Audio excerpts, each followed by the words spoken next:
Hello guys, welcome to my channel. I'm Federico, and if you're considering starting a new business and looking for new ideas, or if you already have an idea but you want to validate if it is a good idea to create a business around it, well, in this video I'm gonna share my experience and thoughts on these two questions. In particular, in the first part of this video I will focus on the key business concept to consider when you want to evaluate your idea, while in the second part of this video I will share some techniques that I learned that are useful to find inspiration and come out with new ideas. So let's go straight to the point and start with the first key business concept, that is that execution is more important than the idea itself. Indeed, one of the most important problems is that you will spend too much time planning and waiting for the perfect idea to come while never testing out some ideas you have and never reaching the market.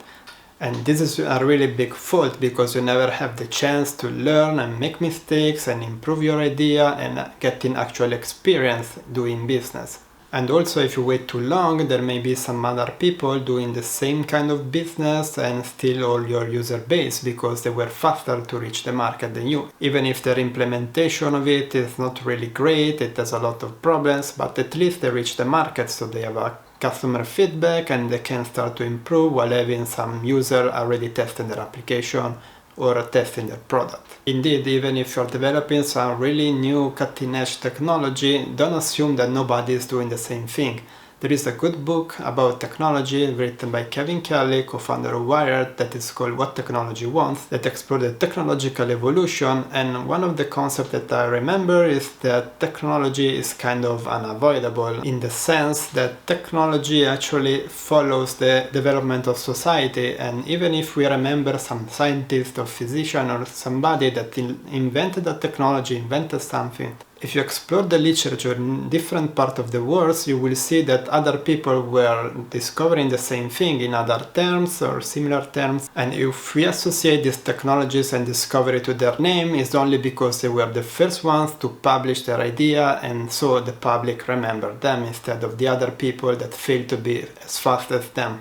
Consider, for instance, the example of the light bulb invented by Thomas Edison, but in actual fact, he was not the first one to invent the light bulb. He was the first one to make it commercial. He was the first one that managed to make it last long enough to make it useful in a home or another application. But he did so not because he was some kind of super genius, but because he tested so many times, so many materials until he found the one that worked. So I believe that you should not focus only on finding some new disruptive idea, but you can also think about some improvement of existing ideas. So what I mean is that you should not only focus on blue ocean strategy. If you're not familiar with this term, basically the idea is that there is a blue ocean and a red ocean.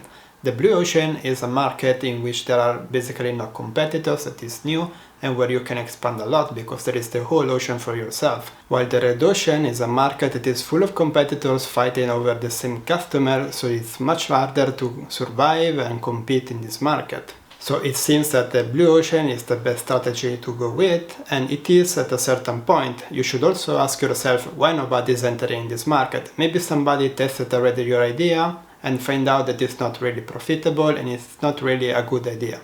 While entering a already established market is already proof of concept that your idea is valid, you already know there is demand for your product or service, and you just need to understand the way to compete with the other players in the same market. And this brings me to another important point, that is understanding your competition. Indeed, if you don't see anyone doing something similar to you, you may think that you're going into a blue ocean market, but maybe you are not, because you didn't understand that the same customers are shared among other products or services that are filling the same market need. So let me give you an example about this. Let's say that I want to start a restaurant. I know that I'm really good at cooking Korean food and nobody is doing Korean food in my city, so I may be led to the idea that I'm entering a blue ocean market because I have no competitors. Nobody is doing the same thing. But of course it is wrong, because there are other restaurants that are serving the same need in the market, that is feeding people that want to go out to eat. So when we want to evaluate our competitors and competition, we should not focus on our idea and implementation itself,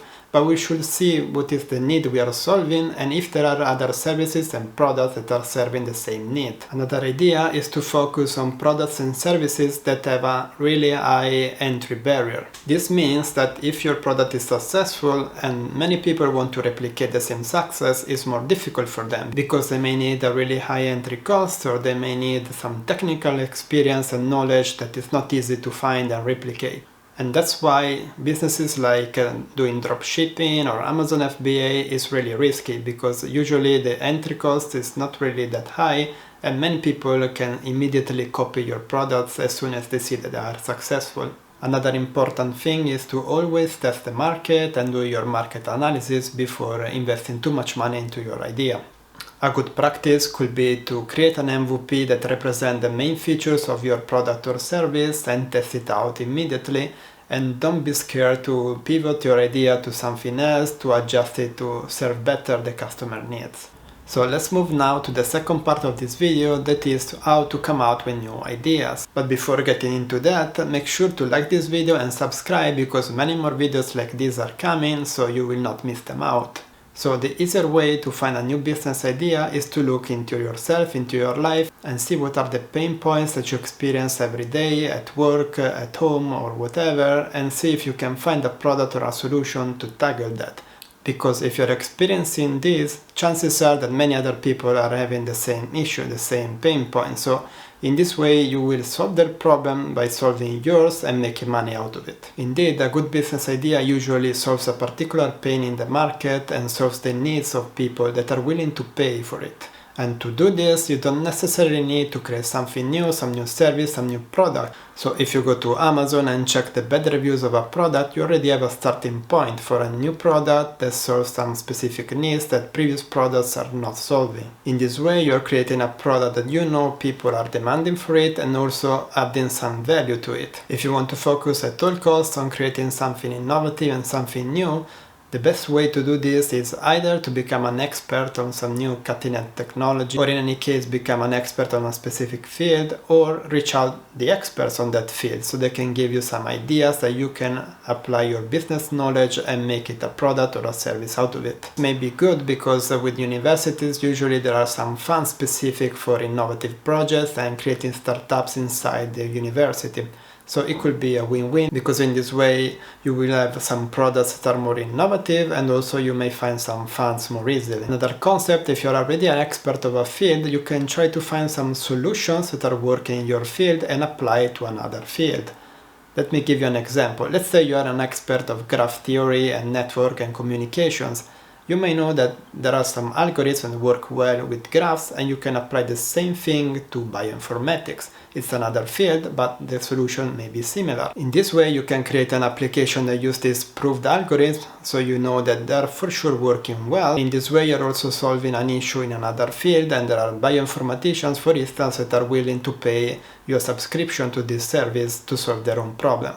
One last technique that I want to talk about is the idea generating machine, an idea that I heard from James Altucher, an entrepreneur and podcaster. So this technique revolves around trying to write every day 10 ideas about something. Let's say, let's write 10 ideas of new books you can write. Let's write about 10 new dishes that you want to cook. This way you can get the practice of always trying to think about new ideas that are not necessarily good, and you will create business around them, but it will give your brain some boost to always try to think about something new and create something. So I hope that this video was helpful for you, and if you have more ideas and techniques to share, make sure to do it in the comment section down below. And make sure to subscribe because many more videos are coming, and thank you again for watching, and see you in the next video.